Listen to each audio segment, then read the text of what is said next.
Hello Aquarius, Sun, Moon Rising, and Venus signs. Kamusta kayo? Sana po nasa mabuti kayong kalagayan.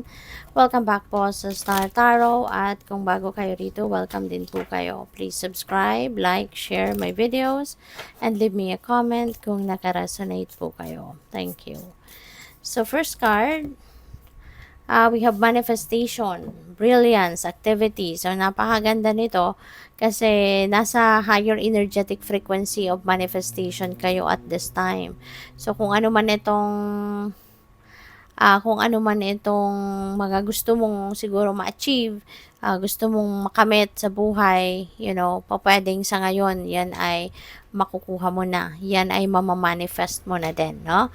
Pwedeng ganon. So, there could be some things na gagawin mo para ito ay mapabilis, no, yung pag-manifest ng bagay na ito. So, good for you. So, we also have guardian, ancient, way shower. So, swerte mo, Aquarius, no? You are divinely guided. Mayroon sa spirit realm ang laging nakabantay sa'yo, no? Pwedeng may naka-assign talaga sa'yo aside from your guardian angels, ano, na laging nandiyan dyan para bantayan ka, gabayan ka, gwardiyahan ka, 'di ba? Maybe your spirit guides is also there. Yung mga ano mo din, yung ancestors mo nandiyan din, 'di ba? To guide you. So we also have power, wisdom, and change. So may pagbabago, no? May pagbabago talaga dito na mangyayari. And po pwede rin na on a personal level ito, no? Maaari na ang iba sa inyo, yung personal power mo, maaring binigay mo yan sa iba, no? For the longest time siguro, your life has been, parang you allowed other people to run your life, yung ganon, no? Kasi, maaaring sumusunod ka lang, sa kabaitan mo, oo ka ng oo, sunod-sunod ka lang, nagbabaw ka lang sa kung anong sasabihin nila, sumusunod ka lang sa kung ano ang dinidikta sa'yo. So, pwedeng ganun ang nangyari dito for the longest time. Pero ngayon, you're going to change the course of your life. Pwede ngayon, ayaw mo na ng ganon. No? Babawiin mo na yung kapangyarihan mo over yourself. No? Kaya, good luck sa'yo, Aquarius. So, tignan natin kung ano pa ang mga messages para sa'yo. So, we have claw, be careful, do not take risk. Okay? So, ngayon, hindi ngayon panahon para kayo ay mag-take risk. Now is not the time to, to take an adventure on anything. Diba? Stay put ka lang muna. Just be there. Stay put ka lang at gawin mo lang muna kung ano yung focus mo sa ngayon. Okay? So, we also have jug, light-hearted and carefree time. Alright? So, sa ngayon, panahon nito para kayo ay panahon para kumalma muna. 'Di ba? Wag muna kayong mag-focus sa kung ano man yung mga siguro pinoproblema ninyo. No? Huminga ka muna.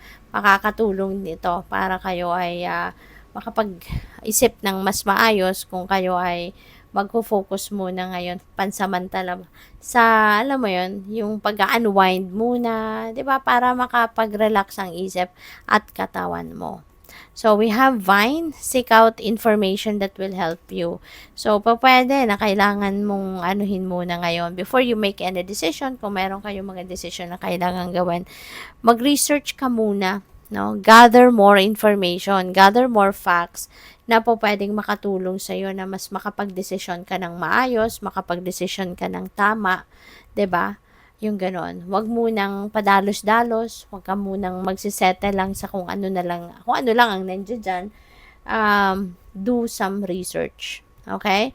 Para mas marami kang alam, mas marami kang impormasyon na hawak, mas makakapag-isip ka ng mas mabuti.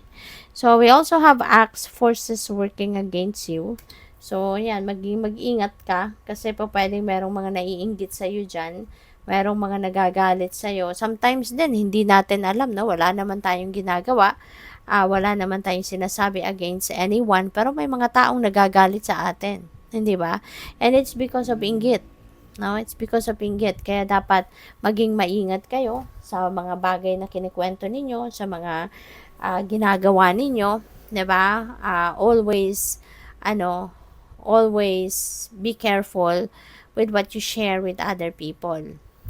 Kasi baka ma-misinterpret ka nila, 'di ba? At yun, pwedeng maging ugat ng galit, ng inis, yung ganon. So, yun, maging mapagmatsyag ka, be vigilant, at gamitin mo yung intuition mo lagi. No? Kasi your intuition will always send you a signal when there is something off key with the person that you're dealing with or the situation that you are in. Alright? So, we also have butterfly. There is a change for the better na mangyayari. Okay? So, meron ditong mga pagbabago na magaganap, magagandang pagbabago. Okay? So, yun. Pwede rin na pwedeng ikaw mismo yung gagawa ng mga pagbabagong ito, or this could be a change in the outside world ninyo, and yung change na to might have a great impact sa buhay mo. No, kaya magbabago. But regardless kung anong klaseng change ito, saan man manggagaling ang mga pagbabagong ito, this is going to create a beautiful change sa buhay mo. Magdudulot ito ng magandang epekto sa buhay mo yung mga pagbabagong ito. So, good luck and congrats. Do not back down from opposition. Show strength and fortitude. Ayan. So, kung alam mong nasa tama ka, alam mong may rason ka, nasa tamang posisyon ka, then lumabang ka, 'di ba? Huwag mo silang sukuan, kumbaga ipaglaban mo kung ano yung tama, kung ano yung totoo, 'di ba? So good luck. Thank you for watching. Love and light. Namaste.